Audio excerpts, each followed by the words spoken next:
Okay, this is Matt with Excavation and Construction Solutions, coming to you live from the cab of my 308. Getting ready to start this demolition, so here we go.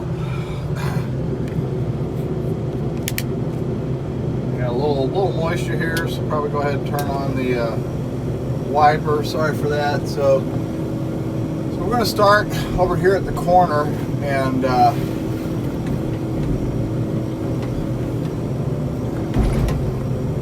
go ahead and just start knocking this down right here on the corner.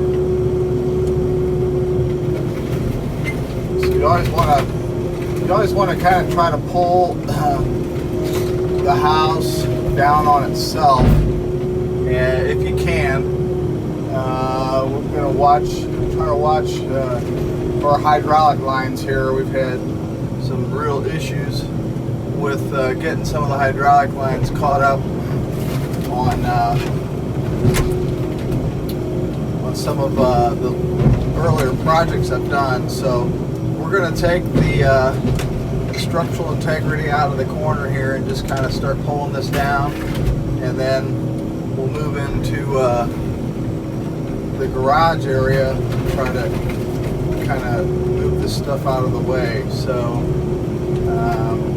every house has its unique way it's laid out on the ground, and how you're going to access the corners and try to pull things in on itself. But essentially, you always want to try to fold everything in on itself and keep the debris contained within within the actual house. Try to keep the debris contained so that it's not spilling out over the neighbors and that kind of stuff. So we have a little bit of an issue with the see how the house wants to cant out here. So we're just going to try to kind of pull it back in, grab this corner, just take it back in so it doesn't get all over the neighbors, get all over the driveway and all that kind of stuff. So alright, we'll back up just a hair, move some of this in.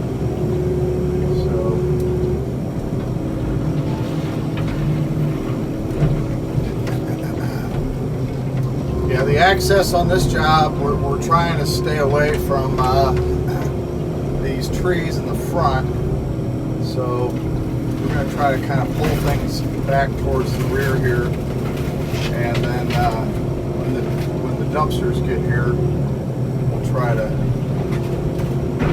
get them in the driveway and have a nice, easy place for this to load into the dumpsters.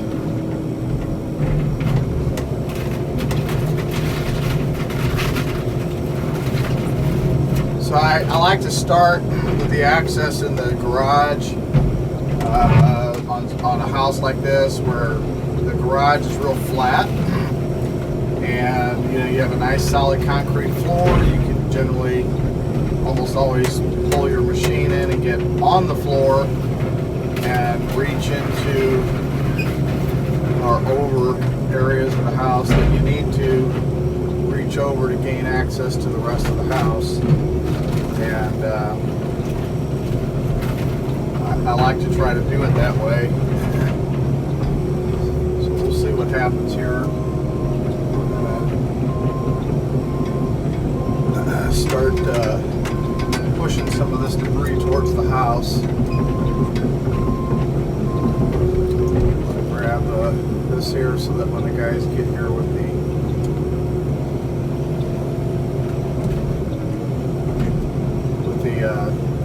dumpsters, so they're not going to be driving over boards that have nails in it. So that's another thing, you just kind of, as you're doing this, you just always want to be thinking about safety and trying to think about what's the next thing that's going to happen. So I got dumpsters that are going to be coming in within an hour or so. So I want to try to. I hate touching anything twice as far as time goes. We really don't want to be touching stuff twice. But sometimes, like right now, I'm just going to try to move some of this and get it staged so that we can grab it later when the dumpsters get here. And also so I can get in here and start working my way into the house. So we're going to do that. Kind of squish some of this stuff as we're doing it. It's all got to get compacted as you go. That's another thing that I always try to do, is utilize the dumpsters. So we've been using 30-yard dumpsters. The 40-yard dumpsters, they can be kind of flimsy. So when you start to actually smash and compact the materials in the 40-yard dumpsters, the dumpsters can bow out and cause damage to the dumpsters. Here I got a little bit of a piece trying to give me an issue here. So we like to use the 30-yard dumpsters. Also, you got to watch the dumpster companies. We have a really good one. Shout out to STL Roll-Off here in St. Louis, and they charge $170 per run on the hauling, and then they charge $45 per ton is currently what the charges are. And that works out good because when you're smashing all the materials into a dumpster, you don't want to have to really be super concerned about the weight. So we know that pretty much the compaction on a 30-yard dumpster that's filled up and really pressed with the materials is generally about 9 to 10 tons, and so we know that that's about $450 just on the tonnage, and then we've got $170 on running the material. So here what I want to do, so if I let me grab some of this other material real quick. I'm going to try to get closer to the wall and then pull the wall in so that it doesn't fall forward on those trees out there, and then we got a big mess around the trees we got to go try to pick up. So that's nice, and so working, trying to work with a good dumpster company is really essential in trying to, kind of figure out what you got going with your dumpsters. It's especially on a fire demo, it's really kind of hard to know exactly what you're going to have because you've got all this contents. So we're going to try to, let me put my blade down and stabilize the machine. So we're going to try to just reach over and pull this in so that it doesn't go towards the front yard. And then I'm going to back up because I got debris almost touching the machine here. So just back this up and extend the boom out a little. Alright. That went pretty well. So when you're doing a demolition, probably the biggest things are trying to make sure something doesn't fall on you, and then protecting the equipment, making sure that as you're doing the demo that you're watching out for lines, loose lines, things that can get messed up as you're trying to pull the house down. That last demo we had out there in Arnold, I had I ripped off I think 2 or 3 hydraulic lines in 2 days. I had the sun in my eye and just tore the snot out of a couple lines. I was trying to get around the back of the house, and man, it was hard to see, and I just wasn't careful enough, and stuff happens. So, but definitely want to try to first protect, life, your own life. Make sure that you're being safe inside your machine, that you got good footing, that you're not, digging through utilities. There's another thing too. Please don't ever ever dig or do demos or do anything without calling, something Dig Right or whatever's in your area, 811. That's what we have here in St. Louis. But it's the law. You have to call. The excavator has to call and set all that up and make sure that everything's good and that you're not having a gas line or an electric line or a sewer line or something that you're going through, and then all of a sudden, the whole neighborhood's in trouble because somebody just didn't take the time to call Dig Right. Always make that part of the plan from the very beginning, and don't even risk it. Just make that part of the plan. So, and then watch what you're doing as you're doing your excavation. I like to work from the corners and work my way in. So we'll clear out some of this debris here, and then we'll start on this other wall. Try to start getting stuff knocked down over here. So I definitely want to be able to have a good angle on this as far as loading the dumpsters. So I'm thinking about, okay, when he comes in with the dumpster, there's my driveway setting right there. I probably want to be able to load the dumpster from the side, not from the end. I find that works much better than try to be able to squish up all the material. I can work my way through the dumpster. So try to work from the side, not the end. I'm also trying to keep in mind that I've got the next door neighbor's lawn right there. Don't want to get a bunch of debris over on the lawn.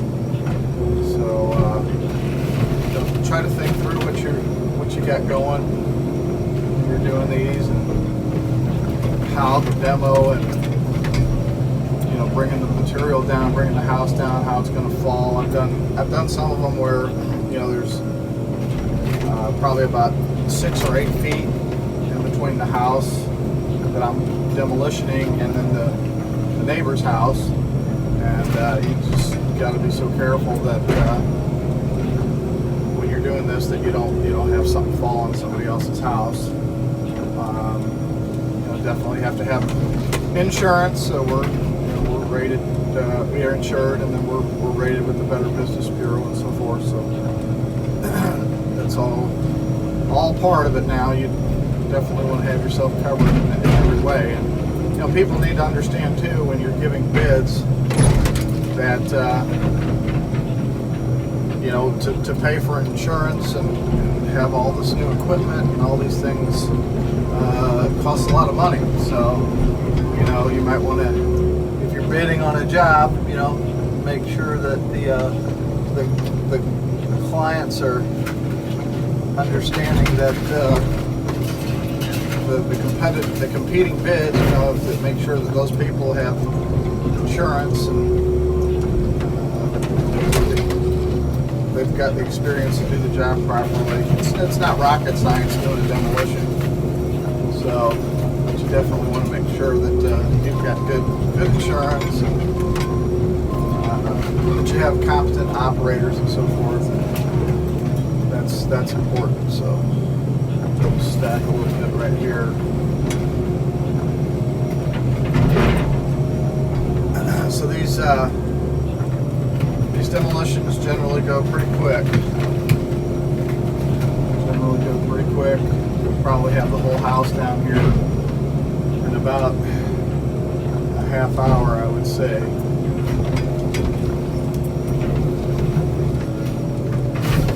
Just going to try to get some of this stuff out of the way so I can hold more material down and get further into the house.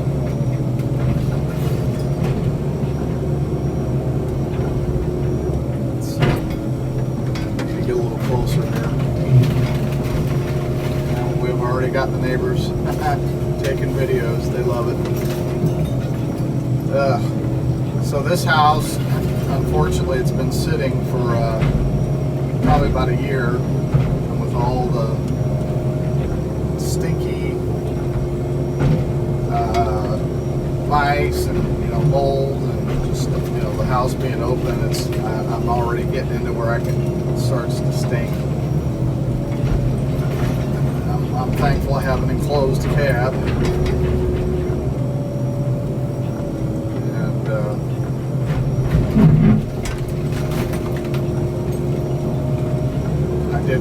And oh gosh, I think one of my first demolitions a long time ago, I had an open cabbed excavator, and it was a fire demo out in the woods in DeSoto, Missouri, and it was nasty. I had soot all over me. I was just completely covered by the end of the day. It was pretty gross. So, got these little bricks here. It's not too big of a deal. So, again, you always want to kind of fold the house in on itself. And I like to leave the floors and, like the pad, the garage pad, all that kind of stuff. I like to leave it. Oh, here comes our roll-off container. That's great. So I can start loading that. We're going to try to reach up and see what we can do on this corner here. Yeah, we'll probably try to grab this a little bit. Back up just a hair and set my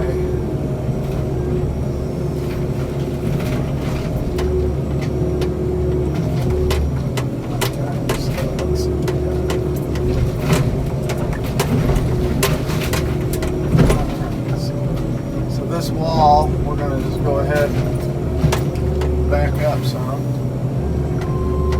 Get the pressure off of it real quick. Let's back up so we can pull this thing down.